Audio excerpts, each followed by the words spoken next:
Bismillahirrahmanirrahim. Assalamualaikum warahmatullahi wabarakatuh.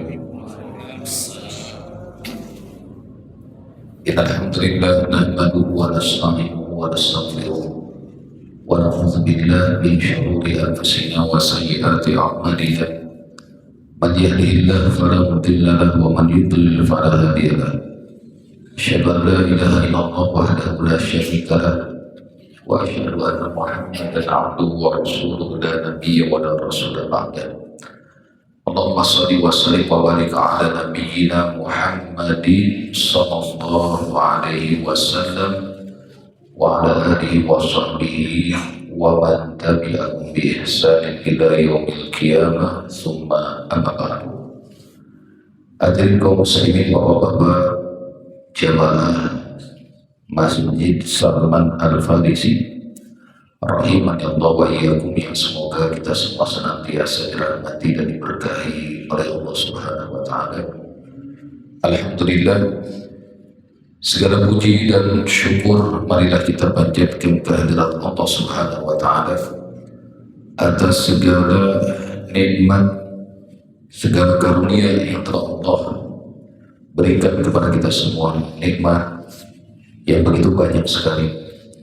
Kalau kita mau mencoba menghitung-hitung nikmat pemberian Allah, niscaya kita tidak akan mampu menghitungnya. Nikmat kita dijadikan sebagai seorang muslim, alhamdulillah, seorang muwahhid, orang yang senantiasa mentauhidkan Allah. Demikian nikmat kita bisa mengamalkan sunnah-sunnah Nabi SAW. Alhamdulillah.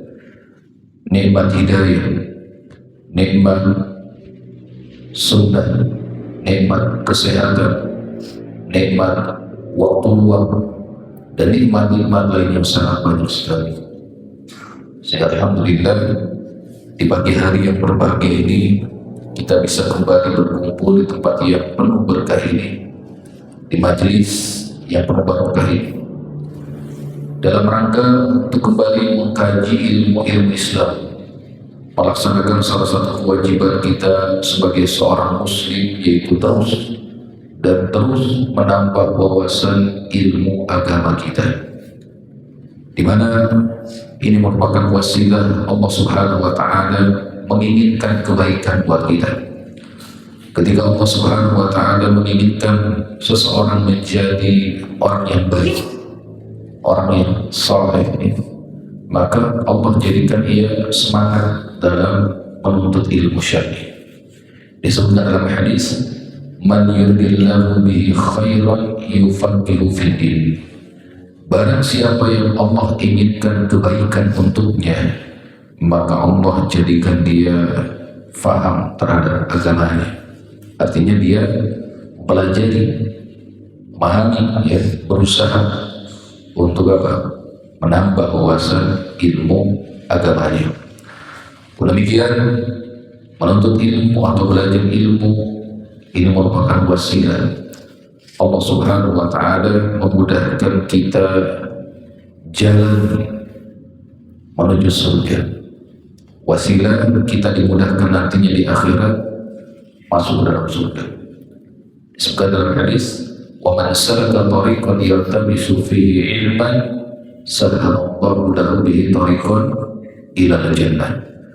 Barang siapa yang menempuh suatu perjalanan dalam rangka untuk menuntut ilmu syar'i, belajar ilmu agama, maka Allah akan mudahkan baginya jalan menuju surga. Sehingga mudah-mudahan di kesempatan yang berbahagia ini Allah Subhanahu wa taala senantiasa memberikan hidayah pertolongannya, hidayah petunjuknya kepada kita, sehingga di majelis ini kita bisa mendapatkan ilmu yang bermanfaat, bisa mendapatkan ilmu yang berkah, ilmu yang semakin menambah keimanan dan ketakwaan kita kepada Allah Subhanahu wa taala. Amin amin ya rabbal alamin. Salawat beserta salam semoga terlimpah curah kepada Nabi Muhammad sallallahu alaihi wasallam dan juga kepada keluarga beliau, para sahabat, tabi'in, tabi'ut tabi'in, dan orang-orang yang senantiasa mengikuti jejak langkah mereka sampai hari kiamat nanti. Kaum muslimin rahimakumullah, pada kesempatan ini kita akan mencoba mengkaji salah satu di antara dosa besar, yaitu dosa tasyabbuh bil kuffar, dosa menyerupai kebiasaan orang kafir.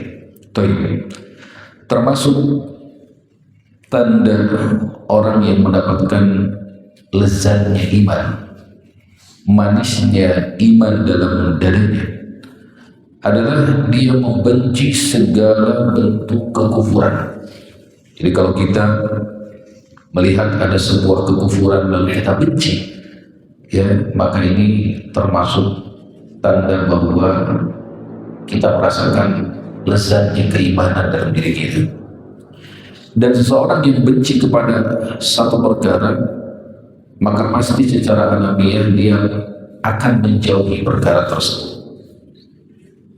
Ketika benci kepada kekufuran, maka kita pun pasti akan menjauhi hal tersebut. Nah, termasuk tasyabbuh, menyerupai orang-orang kafir, ini adalah perkara yang bisa mendekatkan apa? Kepada kekufuran.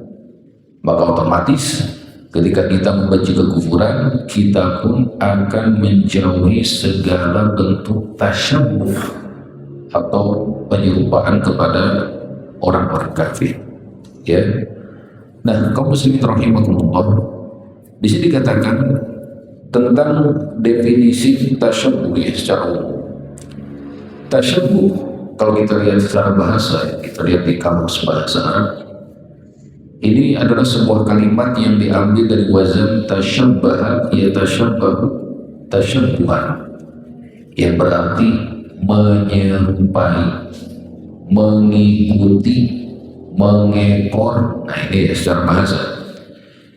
Jadi bentuknya adalah berusaha menyerupai, berusaha mengikuti, mengekor, terutama ya kaum di luar Islam. Nah, ini secara bahasa. Adapun secara istilah, ya, tasyabbuh yang dilarang di dalam Al-Quran dan hadis-hadis Nabi SAW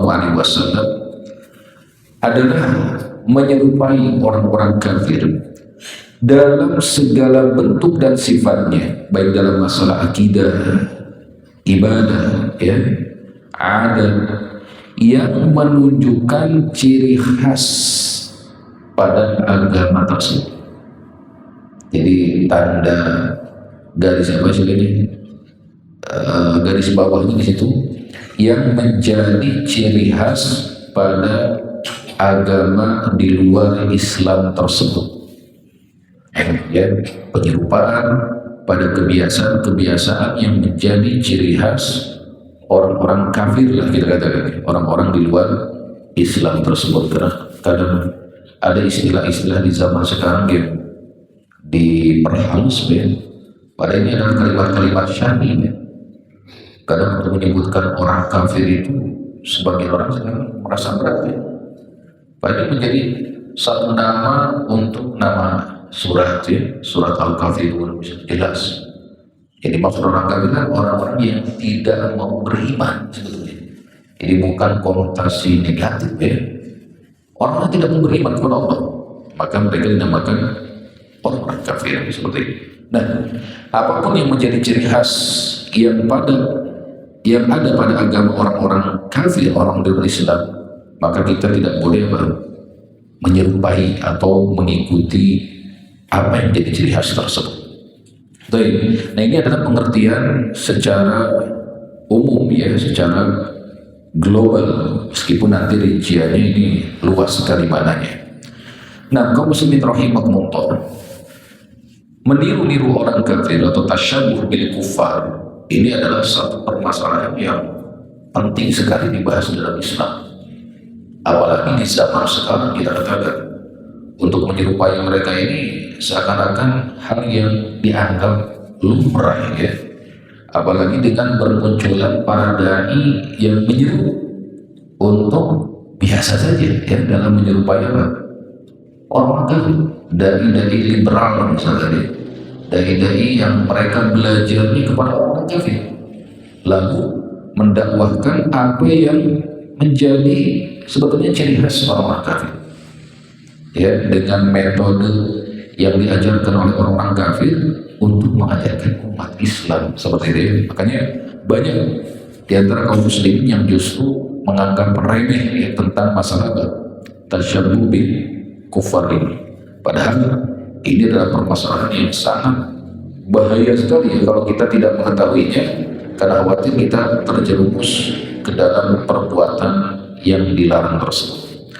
Allah Subhanahu wa taala berfirman di dalam Al-Quran surat Al-Baqarah ayat 120, jelas sekali, yang menandakan bagaimana orang-orang di luar Islam itu tidak senang dengan umat Islam itu sendiri, tidak rela, tidak ridho dengan agama Islam. Bahkan mereka berusaha agar para pemeluk agama Islam ini mau mengikuti agama mereka, atau minimal, ya, menyerupai kebiasaan-kebiasaan yang ada pada agama mereka. Kita bisa melihat di ayat ini, ya, Allah Subhanahu wa taala berfirman, "A'udzubillahi minasyaitonir rajim. Wa lan tardu 'ankal yahud wa lan nasara hatta tattabi'a millatahum." Orang-orang Yahudi, ya, sebagaimana kita ketahui orang Yahudi, ya, yang sekarang mungkin kebanyakannya yang di Israel, meskipun tersebar. Pun demikian orang-orang Nasrani, mereka tidak akan rela kepadamu, kalau bahasa di sininya Al-Quran angka, ya, kepadamu Muhammad. Namun kata para ulama, ini pun mencakup umat Islam secara keseluruhan. Jadi mereka, orang-orang Yahudi dan orang-orang Nasrani, tidak akan pernah ridho kepada kalian wahai umat Islam, hatta tattabi'a millatahu, hingga kalian mengikuti agama mereka. Ya, meskipun memang realitanya orang-orang Yahudi sangat jarang sekali menyeru umat Islam atau menyeru manusia agar masuk ke dalam agama Yahudi, betul kan? Sangat jarang sekali. Mungkin kita bisa melihat, ya, di dalam realitanya, ya, biasanya yang penganut agama Yahudi itu yang memiliki nasab atau silsilah keturunan Bani Israel. Ya, adapun di luar mereka jarang didakwahkan atau diajak untuk masuk dalam agama Yahudi. Adapun orang Nasrani, jelas, ya, mereka sangat gencar sekali menyeru manusia, terkhusus menyeru umat Islam agar memeluk agama Nasrani. Makanya di kalangan mereka ada sekolah khusus, ya, para misionaris, orang-orang yang berusaha mengajar manusia ke dalam agama Nasrani. Bahkan sering dalam buku-buku sejarah, ya, ketika orang-orang Eropa menjajah misalkan Asia atau Timur Tengah, Afrika dan sebagainya, maka salah satu di antara misi suci menurut mereka, ya, adalah itu gospel atau glory, gospel atau glory, gospel dan glory. Nah, intinya di antara salah satu itu apa? Itu supaya memeluk agama Nasrani, ya, agama yang dianut kauman orang-orang Eropa kali itu.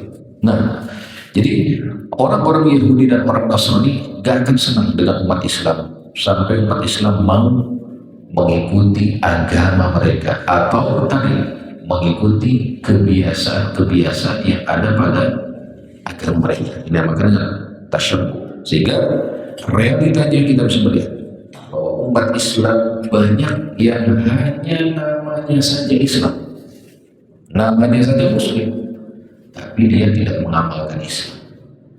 Banyak umat Islam, ya, yang dia tidak tahu tentang ajaran Islam. Ditanya tentang rukun Islam apa saja, nggak tahu. Tentang rukun iman apa saja, nggak tahu. Ya, tentang nama-nama malaikat misalnya, dia nggak tahu. Kenapa? Dia hanya mengaku Muslim saja, sementara ajaran Islam jauh. Karena kenapa? Salah satunya diantaranya dia terlalu bertasyabbuh terlalu mengekor atau mengikuti orang-orang di luar Islam. Nanti akan disebutkan tentang beberapa hal yang diikuti. Nah, jadi Allah Subhanahu wa Ta'ala sudah mengingatkan bahwa mereka, ya orang-orang di luar Islam, tidak akan pernah senang dengan umat Islam sampai umat Islam ini mengikuti kebiasaan-kebiasaan yang ada pada agama mereka. Dan Nabi SAW di dalam hadis riwayat Muslim juga sama menegaskan tentang hal ini, tentang bagaimana agar umat Islam ini hati-hati, diingatkan, ya, makar-makar orang Yahudi dan Nasrani tidak akan berhenti. Mereka 24 jam ingin menyesatkan umat Islam, ingin menjadikan umat Islam ini hilang identitas keislamannya. Disebutkan di dalam hadis tersebut, la tattabi'anna sanana man kana qablakum, sungguh kalian pasti akan mengikuti orang-orang sebelum kalian, ya, shibran bi shibrin wa dhira'an bi dhira'in, sejengkal demi sejengkal, sehasta demi sehasta. Jadi sedikit demi sedikit, tidak langsung masuk agama Nasrani, tidak langsung masuk agama Yahudi, tapi sedikit demi sedikit ajarannya, ya, dipudarkan, disamarkan atau dibuat syubhat-syubhat, ya, dibuat seakan-akan ajaran Islam ini kurang, belum lengkap, atau bahkan tadi, ya, di zaman sekarang misalkan ajaran Islam itu anarkis, ya, mengajak kepada kekerasan sebagai, nah seperti itu. Jadi sedikit demi sedikit dimudarkan kepercayaan kepada agama sendiri. Hatta law dakhulu fi juhri dhabbin la tabatu, sampai-sampai jika mereka masuk ke dalam lubang biawak pun, kata Nabi, maka pasti kalian akan mengikutinya. Saking mengekornya manusia kepada orang-orang di luar Islam, ya. Jadi kata Nabi SAW, sungguh kelak nanti, ya, setelah ini, setelah meninggalku kalian umat Islam, ada di antara kalian yang mengekor kepada umat lain, jengkal demi jengkal, selangkah demi selangkah, sedikit demi sedikit, sampai-sampai ketika mereka melakukan hal yang jauh, ya, jauh menyimpang pun, kalian apa? Pasti akan mengikutinya juga. Lalu qulna ya Rasulullah, kami, ini para sahabat, bertanya, ya Rasulullah, al-Yahud wa Nasr, apakah yang dimaksud itu adalah orang Yahudi dan Nasrani? Maka kata Nabi apa?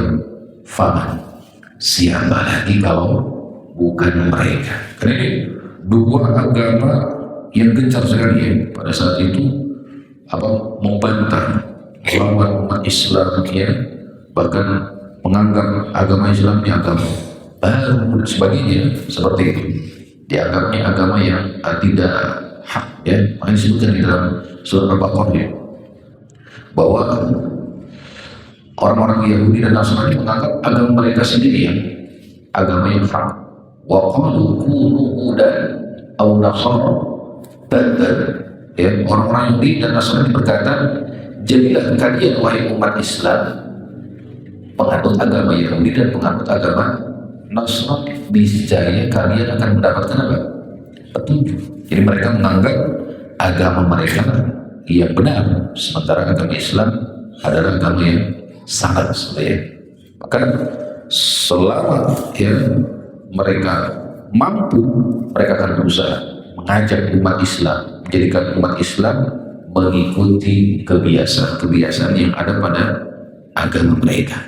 Nah, Imam Nawawi, ini satu hal yang unik, ya, dari perkataan Imam Nawawi di sini. Ketika menjelaskan tentang hadis tersebut, ya, bahwa yang dimaksud sejengkal demi sejengkal, sehasta demi sehasta, ya, bahkan lubang biawak sekalipun di sini, ini menandakan bahwa tingkah laku umat Islam sangat mirip sekali dengan tingkah laku orang Yahudi dan Nasrani. Itu kaum muslimin mencocoki mereka dalam kemaksiatan mereka dan berbagai hal penyimpangan yang dilakukan oleh mereka, bukan dalam hal-hal kekafiran mereka yang diikuti. Jadi bukan hal-hal yang memang sudah diketahui bahwa ini adalah hal yang menyebabkan kekafiran, tapi apa? Kebiasaan-kebiasaan, penyimpangan-penyimpangan mereka, ya. Ini yang banyak diikuti oleh umat Islam. Dan kata beliau ini berarti perkataan Nabi SAW ini adalah mukjizat karena apa yang beliau katakan terjadi saat-saat ini. Kata siapa? Kata Imam Nawawi.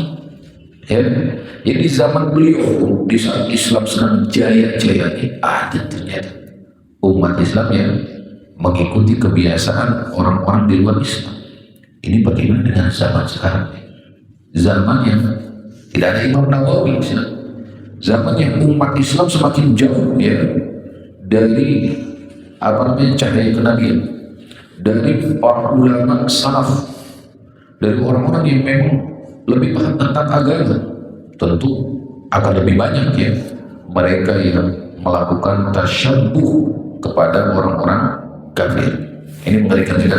Ini menjadi pengingat buat kita agar dalam kehidupan ini perhatikan apakah ada perbuatan kita, ya, amalan kita ini menyerupai atau minimal dosa tanpa disadari. Ternyata ini adalah bentuk tasyabbuh bil kufar. Ini harus kita perhatikan hal tersebut. Ya. Kemudian di dalam hadis yang lain, hadis riwayat Ahmad disebutkan Nabi SAW bersabda, "Man tasyabbaha bil qaumi fahuwa minhum." Barang siapa yang menyerupai suatu kaum, maka dia termasuk bagian dari mereka. Oh, ini mengerikan sekali, Pak. Ini akan mempengaruhi kehidupannya di akhirat nanti. Seseorang yang telah dinyatakan bagian dari agama lain, meskipun dia mengaku muslim, ini luar biasa nanti di akhir. Kata Nabi SAW, "Al-mar'u ma man ahba." Seseorang nanti di akhirat akan dikumpulkan dengan orang yang diikutinya, dicintainya, ya, disumpainya. Nah, seperti itu. Ketika orang Yahudi dan Nasrani dinas di dalam Al-Quran dan hadis sebagai penghuni neraka, khawatir, ya, dikumpulkan bersama mereka di mana? Di neraka. Nauzubillah min dzalik. Maka ini menjadi pengingat hadis ini. Jangan sampai kita bertasyabbuh, ya, menyerupai kebiasaan-kebiasaan yang ada pada agama di luar Islam seperti ini. Nah, ini adalah satu akidah yang harus kita tanamkan dalam diri kita.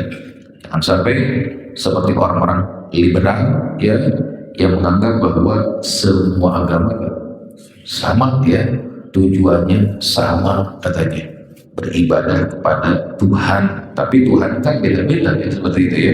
Nah, tidak. Agama yang diridhoi oleh Allah adalah Islam. Ya, ayatnya sudah sering kita dengar, ya. Wa raditu lakumul Islam dinan, kata Allah, dan aku meridhoi agama Islam sebagai agama bagi kalian.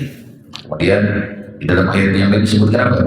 Wa may yabtaghi ghairal islami dinan fala yuqbala minhu wa huwa fil akhirati minal khasirin. Barang siapa yang mencari agama selain Islam, maka sekali-kali tidak akan diterima darinya. Jadi amalan apapun yang dilakukan tidak akan diterima. Dan di akhirat dia termasuk apa? Orang-orang yang merugi seperti itu. Jadi ini adalah pengingat buat kita. Jangan sampai ada di antara perbuatan kita, ya, ucapan kita yang nantinya ini termasuk tasyabbuh kepada orang-orang kafir seperti itu.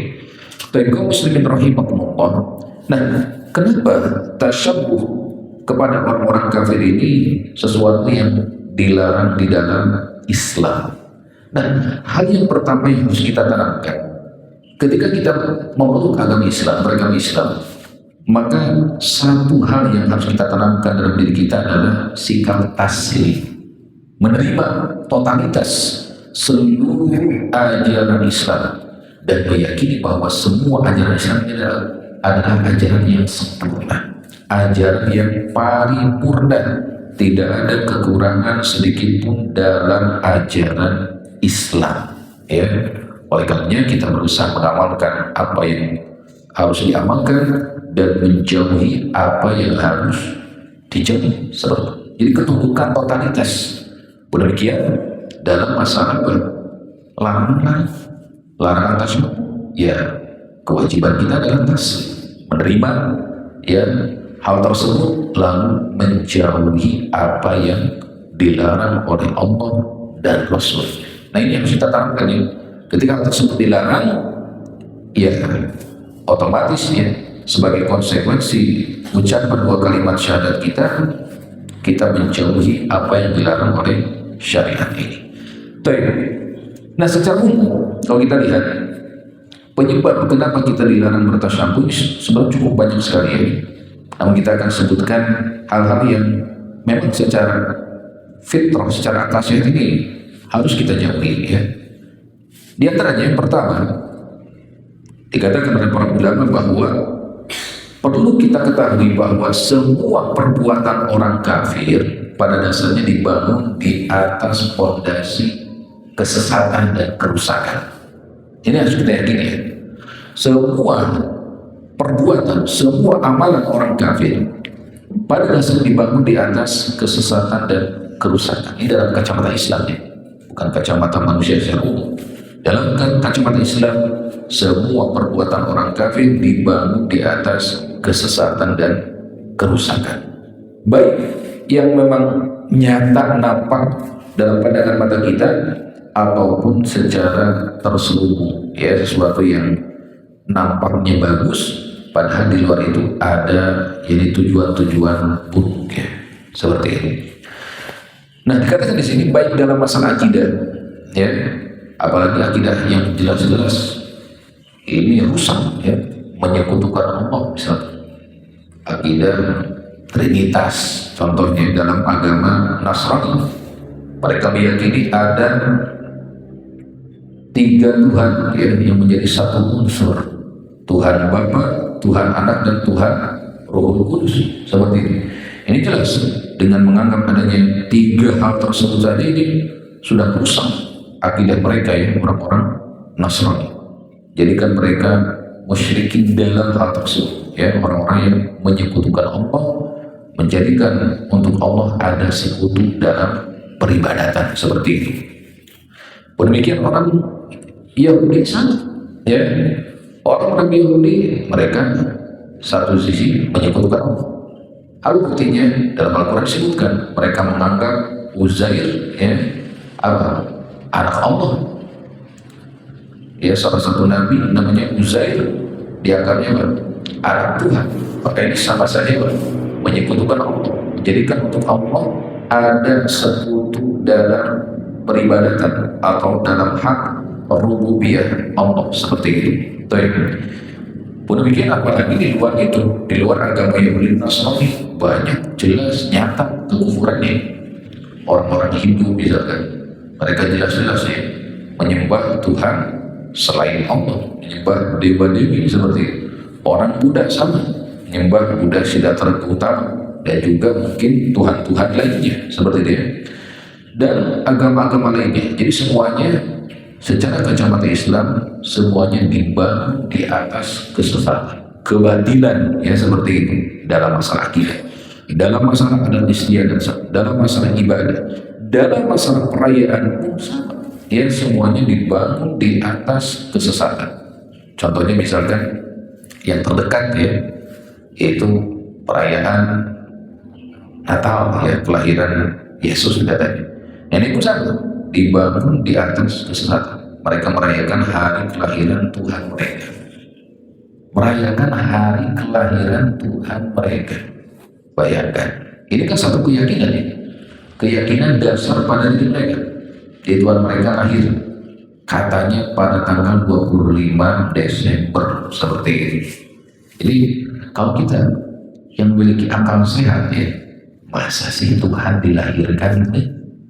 Betul kan? Ini kan aneh sekali.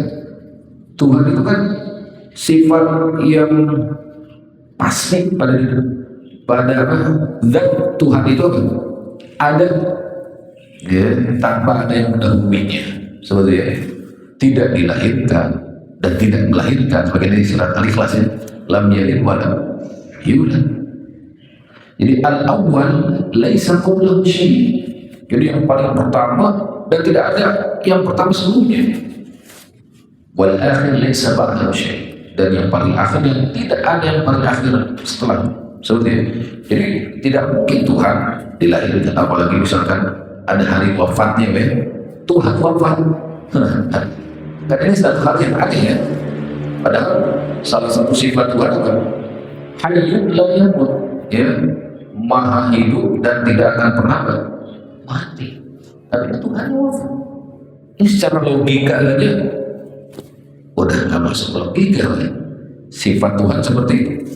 Ada masa lahirnya, ada masa wafatnya. Bahkan ya kalau kita mau lebih jauh, ini secara kacamata Islam ya.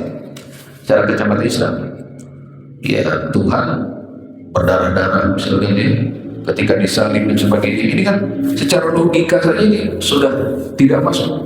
Secara fitrah manusia gak mungkin Tuhan seperti itu. Berarti Tuhannya lemah. Ya, padahal Tuhan tidak mungkin disifatnya lemah. Yang lemah ini makhluk. Sementara Tuhan adalah maha kuat, ya, maha perkasa, tidak mungkin tersemat, ya, sifat apa? Lemah. Karena lemah ini kekurangan dan gak mungkin ada pada zat Tuhan seperti itu. Jadi akidah, ibadahnya, perayaannya, semuanya dibangun di atas kesesatan. Oleh karenanya Allah Subhanahu wa Ta'ala menyatakan bahwa kelak di akhirat amal-amal yang dianggap baik oleh manusia, maka semua itu tidak akan bermanfaat sama sekali di sisi Allah Subhanahu wa Ta'ala. Tidak akan mendapatkan pahala. Orang-orang kafir itu tidak akan mendapatkan balasan kebaikan di akhirat. Tidak akan. Ya. Jadi kebaikan mereka misalkan di dunia dermawan, ya, murah, senyum, atau apalagi baik, suka membantu orang lain. Di dunia mungkin mereka mendapatkan balasan dari manusia lainnya berupa penghormatan, respek, dan sebagainya. Tapi di akhirat semua itu tidak akan bermanfaat sama sekali. Kita lihat di surat Al-Furqan ayat 23 ini. Allah Subhanahu wa Ta'ala berfirman, "Wa qadimna ila ma 'amilu min 'amalin faja'alnahu haba'an mansura." Dan kami hadapi amal yang mereka kerjakan. Kami datangkan amal yang mereka kerjakan dahulu di dunia, orang-orang kafir. Kemudian kami jadikan amalan itu seperti debu-debu yang berterbangan. Tidak ada balasan pahala sama sekali buat mereka. Nah ini ruginya menjadi orang-orang kafir, orang luar Islam. Jadi amalan kebaikan sebanyak apapun yang mereka lakukan di dunia, di akhirat tidak akan memberikan manfaat sama sekali. Oleh karenanya Nabi SAW menyebutkan dalam hadisnya, "Walladzi nafsu Muhammadin biyadihi la yasma'u bi ahadin min hadhihi ummah yahudiyyun aw nasraniyyun thumma yamutu wa lam yu'min billadzi ursiltu bihi illa kana min ashabillah." Demi zat yang jiwaku berada di tangannya, ya, tidaklah seorang Yahudi, Nasrani, atau bahkan agama lain, ya, Hindu, Buddha, Konghucu dan sebagainya, mendengar tentang kerasulanku, kerasulan Nabi Muhammad SAW, lalu dia mati dalam keadaan tidak beriman kepada kerasulan beliau, ya, maka dipastikan dia akan menjadi penghuni neraka. Ya, jadi sebagus apapun kebaikan orang-orang kafir di dunia ini, kelak di akhirat tidak akan memberikan manfaat. Makanya disebutkan pendapat yang rajih, pendapat yang sahih, ketika melewati sirat, yang melewati sirat hanyalah orang-orang yang di dunia ini menampakkan keislaman. Artinya orang yang memang betul-betul Islam dan orang munafik, mereka akan melewati sirat. Nah, sementara orang-orang kafir, mereka akan langsung dimasukkan ke dalam neraka beserta, ya, apa-apa yang menjadi sesembahan mereka, patung-patung, ya, pohon keramat, dan sebagainya. Ya, kecuali memang ini para nabi yang mereka menganggapnya, ya, Tuhan, padahal bukan Tuhan, maka tidak ikut serta ini dengan orang-orang kafir tersebut. Nah ini jadi dasar yang pertama yang kita tanamkan, semua akidah, ya, ibadah atau apapun yang ada pada agama di luar Islam ini sebetulnya fondasi dibangun di atas kesesatan dan kebatilan. Gitu. Alasan yang kedua, Dengan selalu bertasyabuh atau menyerupai orang-orang kafir, seorang muslim akan menjadi pengikut mereka. Ini tentu tadi berdasarkan hadis, lama kelamaan akan menjadi pengikut mereka. Lama kelamaan dia akan mengikuti metode beragama mereka. Kita bisa melihat di dalam ayatnya. Allah berfirman di surat An-Nisa 115, wa may yushaqiqir rasul min ba'di ma tabayyana lahu huda wa yattabi ghayra sabilil mu'minin nuwallihi ma tawalla wa nuslihi jahannam wa sa'at masir. Siapa yang menentang Rasul, menentang sunnah Nabi, menentang hadis-hadis Nabi, kalau di zaman sekarang sesudah jelas datang kepadanya petunjuk, ini jelas betul dari Allah ya, sumbernya wahyu, lalu dia malah mengikuti jalannya orang-orang yang tidak beriman, malah mengikuti metode beragama orang-orang luar Islam, padahal dia mengaku muslim. Maka kami biarkan ia leluasa dengan kesesatannya itu, kemudian kelak di akhirat diseret ke dalam neraka jahanam, dan jahanam seburuk-buruk tempat kembali. Jadi kalau ada orang-orang yang mengaku ya jadi kiamat atau apa, tapi mengikuti metode cara beragama di luar Islam, maka tidak bermanfaat ya amalan tersebut. Kelak akan mendapatkan ancaman ini, dia akan terombang-ambing dalam kesesatannya, lalu di akhirat dimasukkan ke dalam neraka. Kemudian kaum muslimin rahimakumullah, yang selanjutnya alasan kenapa kita dilarang bertasyabuh, karena sebagian besar tasyabuh akan mewariskan rasa kagum kepada orang-orang kafir.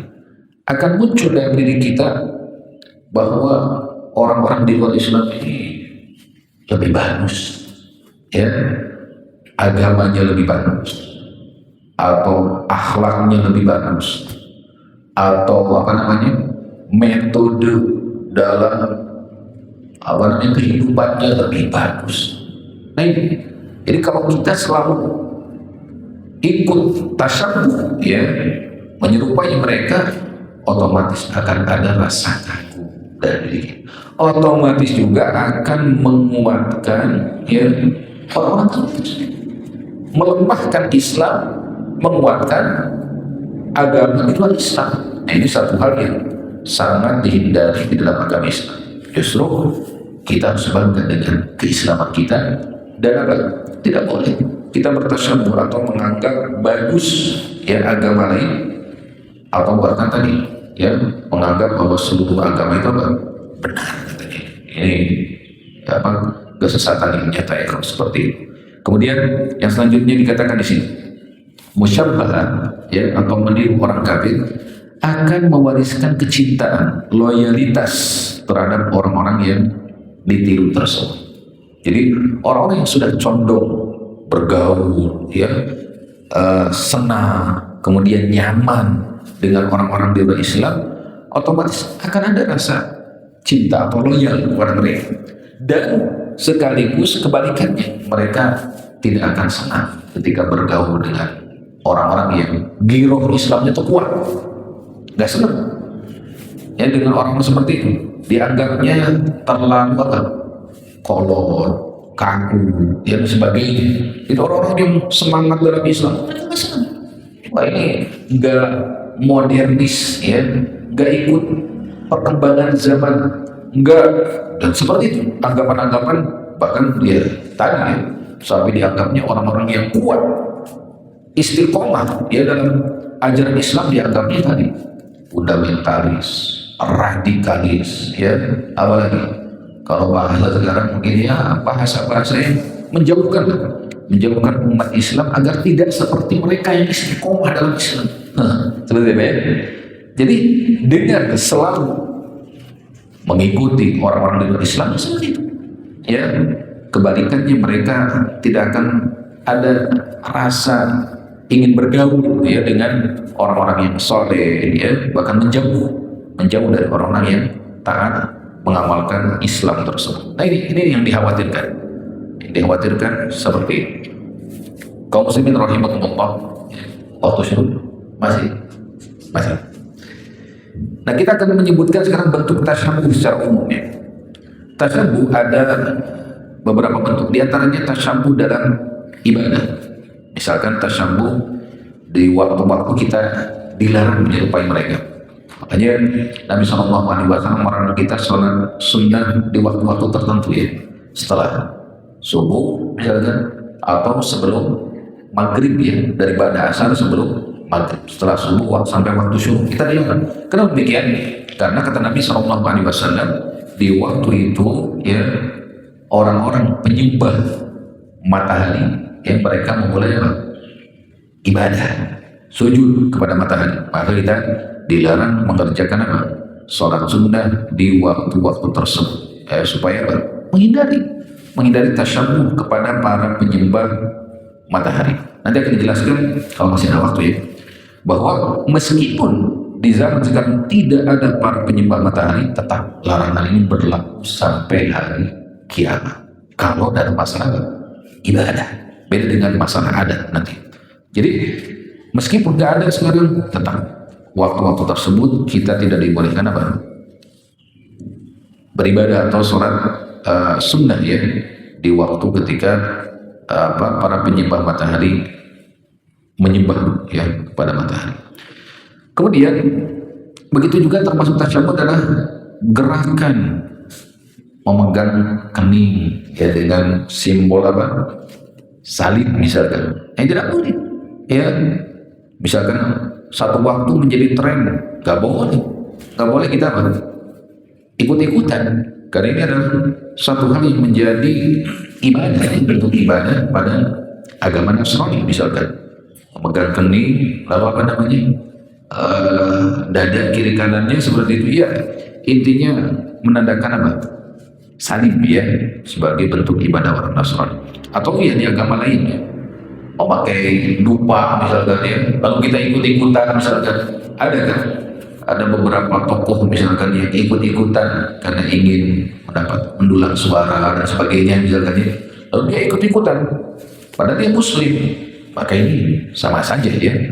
Ini satu hal yang nantinya disebutkan hukumnya ini bisa menyeret kepada kekufuran, karena ini adalah bentuk ibadah untuk agama lain. Demikian misalkan di dalam agama lain hormat itu sujud, maka kita tidak boleh sujud, karena sujud kepada manusia ini dilarang di dalam Islam ya, seperti itu. Demikian kita misalkan ikut merayakan upacara-upacara perayaan mereka ya, hari raya besar mereka sama, ini pun apa? Termasuk bagian dari ibadah ya dalam agama mereka. Maka kita tidak boleh apa? Bertasyabbuh atau ikut hari perayaan mereka.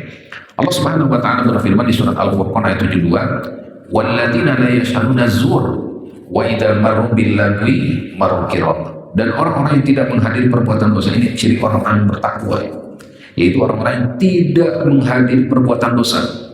Az-zur. Nah, az-zur di sini ditafsirkan oleh para ulama itu perayaan hari raya kaum musyrikin. Ya, di antaranya Imam At-Taus, Ad-Dhahak dan sebagainya. Ini semuanya menyatakan apa? Az-zur di ayat ini adalah hari raya perayaan kaum musyrikin, umat di luar Islam. Nggak boleh kita ikut menyaksikan.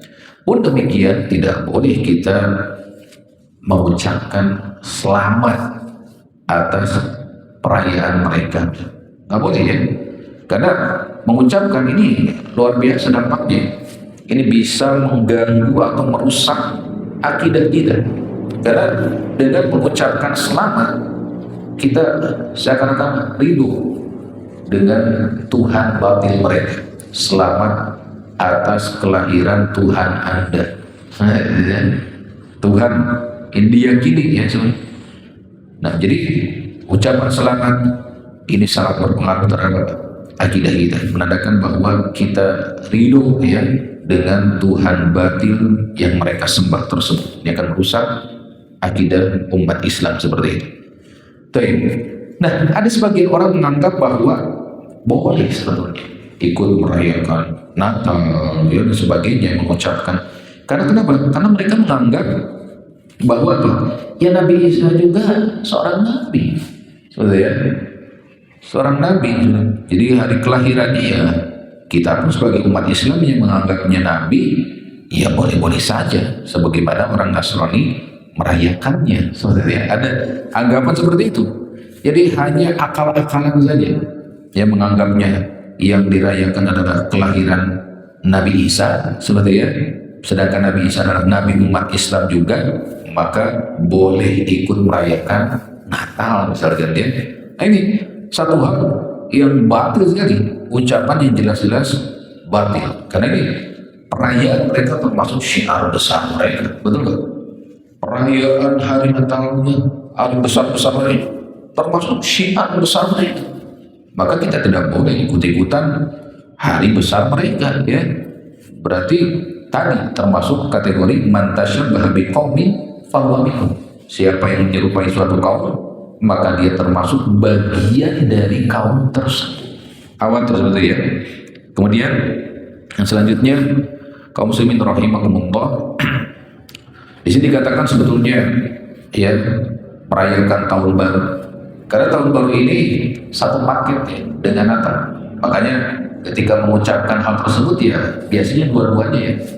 Dua-duanya disebutkan karena ini tradisi orang-orang di luar Islam. Jadi kalau mau lebih jauh ya, tahun baru ini tradisi orang-orang para penganut yang ini dewa-dewa ya kaum paganis di zaman dahulu yang nantinya diadopsi oleh orang-orang Nasrani lalu diikuti oleh manusia secara umum termasuk umat Islam ya.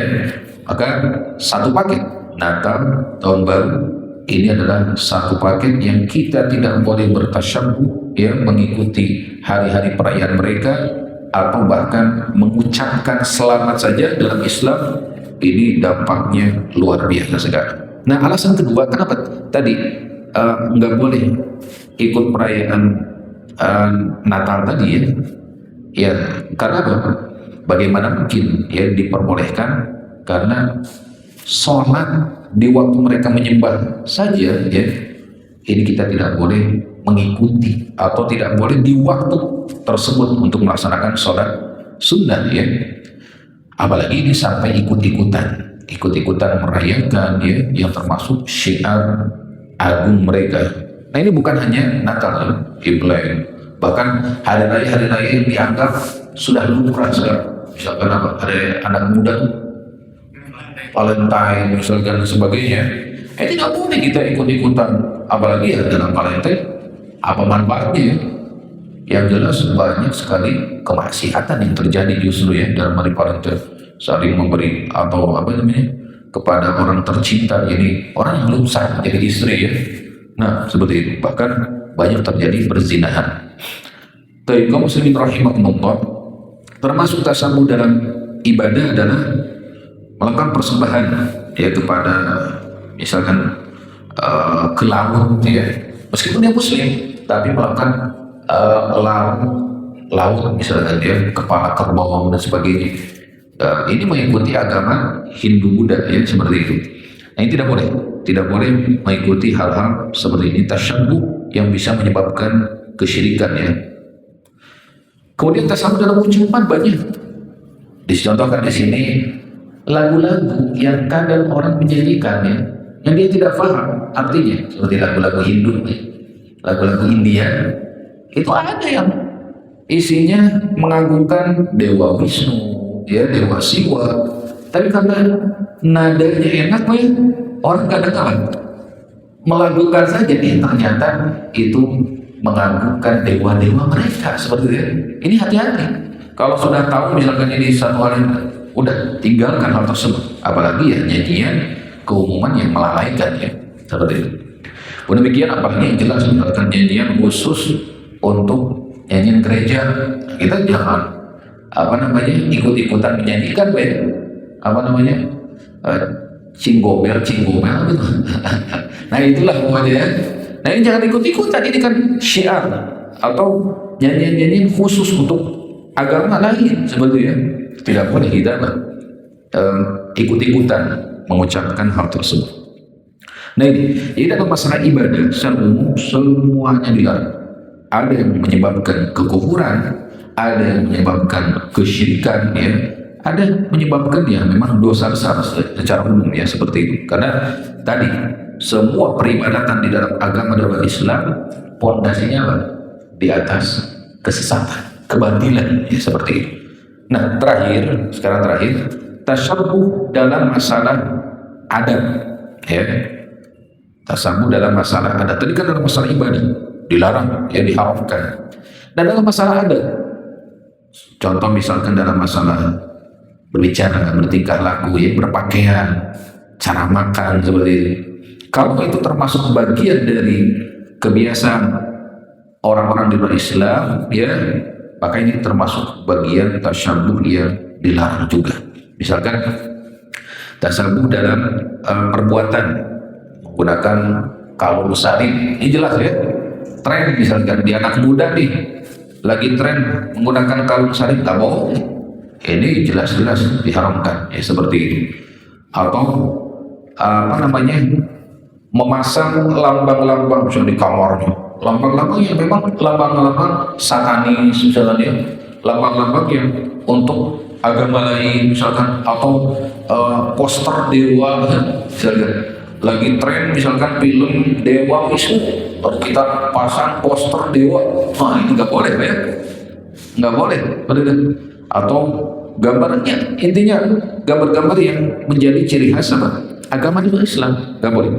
Atau ada gerakan-gerakan tertentu yang melambangkan agama lain, atau penganut pengikut setan, ya, seperti misalkan lambang mata satu, ya, atau metal dikatakan di sini, ya, lambang metal karena pengikut satanis dikatakan di sini, ya.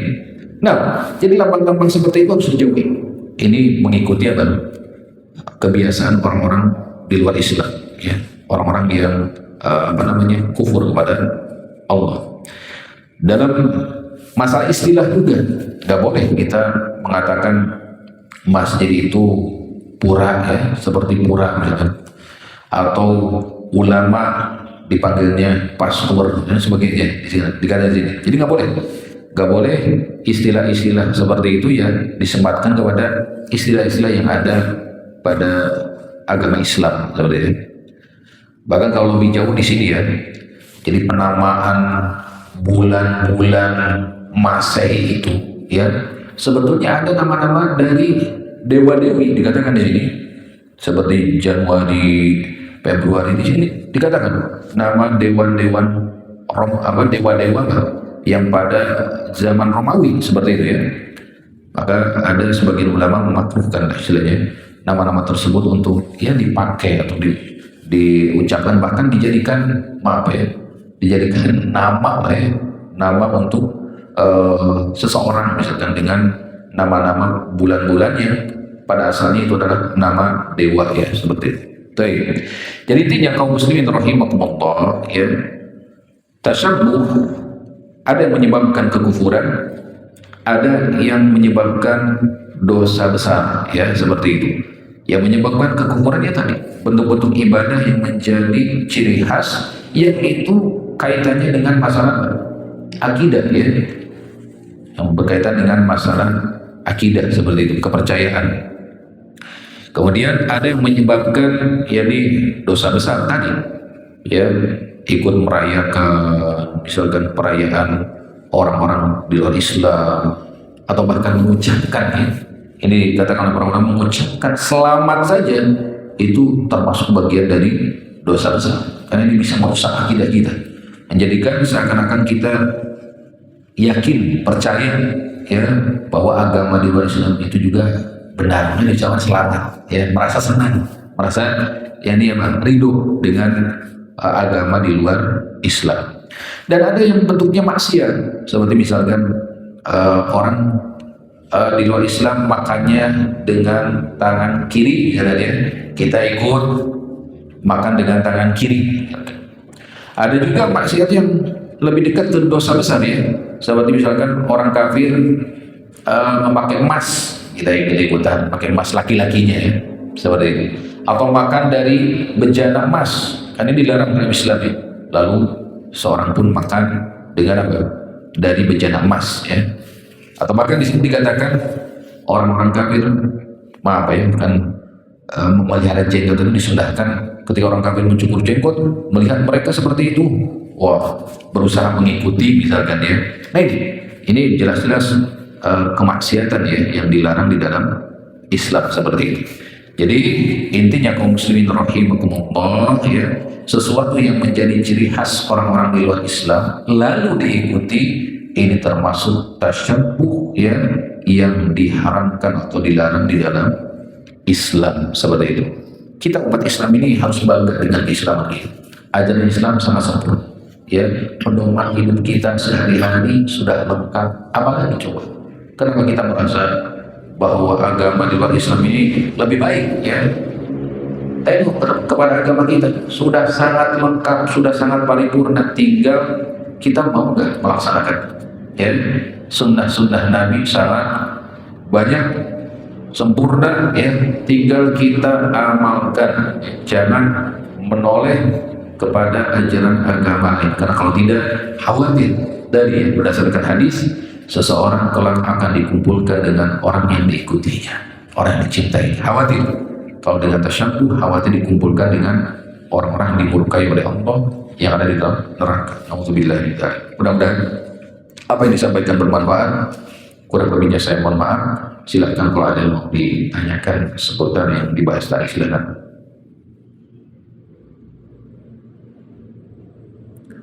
Paham sampai? Silakan.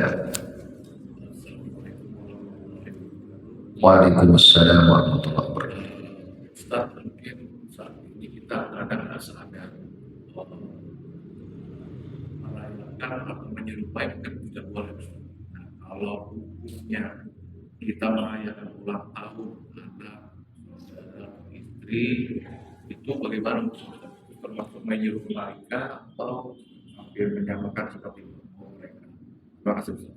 Baik, jazakallah khairan. Banyak ya pembahasan tentang masalah perayaan-perayaan kecil sebenarnya ya, perayaan ulang tahun anak dan sebagainya.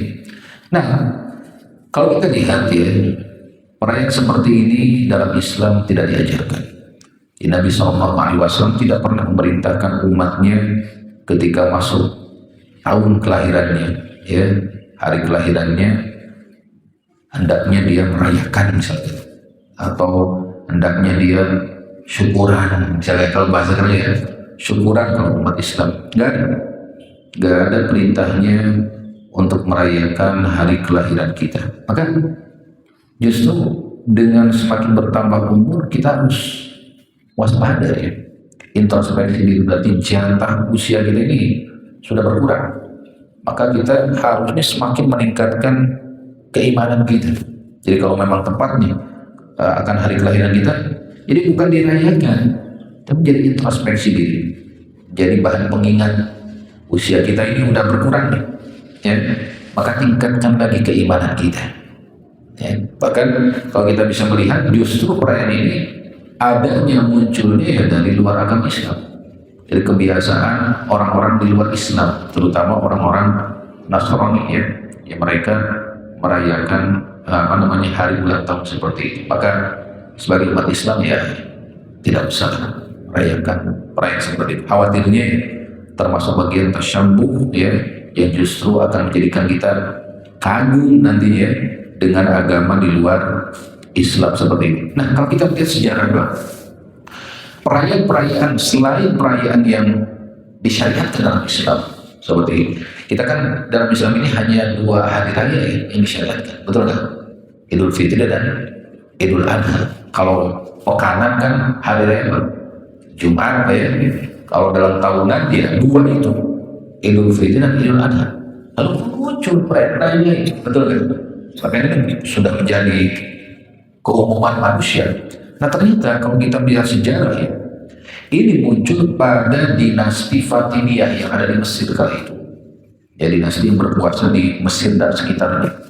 Dan mereka adalah penganut mazhab Syiah Rafidhah, ya, yang suka sekali merayakan perayaan-perayaan yang ada dalam akidah atau ajaran mereka.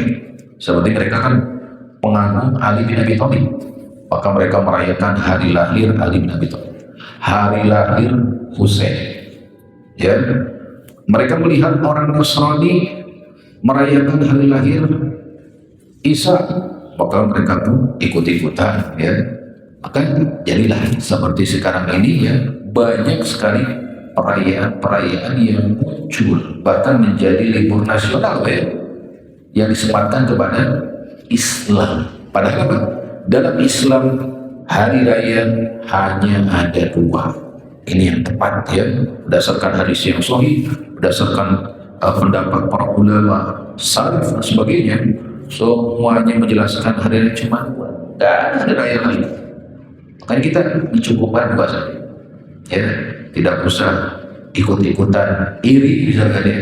Yang di agama lain ada hari lahirnya, masa agama kita nggak ada hari lahirnya, ya.